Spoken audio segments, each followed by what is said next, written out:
Stakeholders from across sectors in Cross River State have renewed calls for constitutional reforms to back the Special Seats Bill, which is meant to strengthen women's political representation. They made the call at a town hall meeting in Calabar. Arise correspondent Magdalena Yoma reports. A town hall meeting in Calabar has brought together key stakeholders pushing for greater inclusion of women in Nigeria's political process through constitutional reforms and the Special Seats Bill. Program coordinator Nena Ubo has urged Nigeria to follow the example of countries like Rwanda and Senegal in correcting gender imbalance in governance. What we seek is not preferential treatment, but equitable correction of historical imbalances that have long marginalized the political voice of the Nigerian women. The goal is to address the significant underrepresentation of women in Nigeria's legislative bodies, where they currently occupy only 3.6% of Senate seats and 4.7% of House of Representatives seats.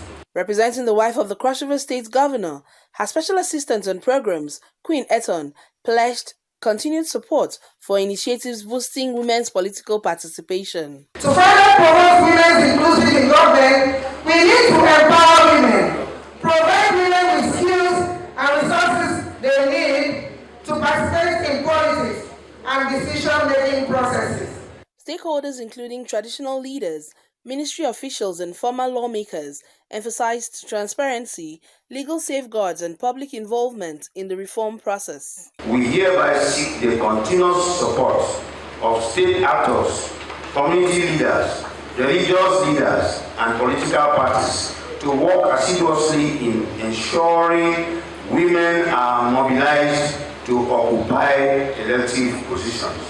If we have special seats, these years would have been addressed so that the political parties will be bold enough and they will be emboldened to present their own women from whichever party and not be afraid that the men will win in place of women. And so by so doing, women will have these opportunities to also step out and to be voted for. So we also hope that this bill, the special bill, which is actually before the House, will see the light of the day. We have actually begun to engage with the government and also the party leaders to see how the women and cause can advance. They called for urgent action to move from dialogue to concrete legislative changes ahead of the next election cycle. Magdalene Yoma, Arise News, Calabar.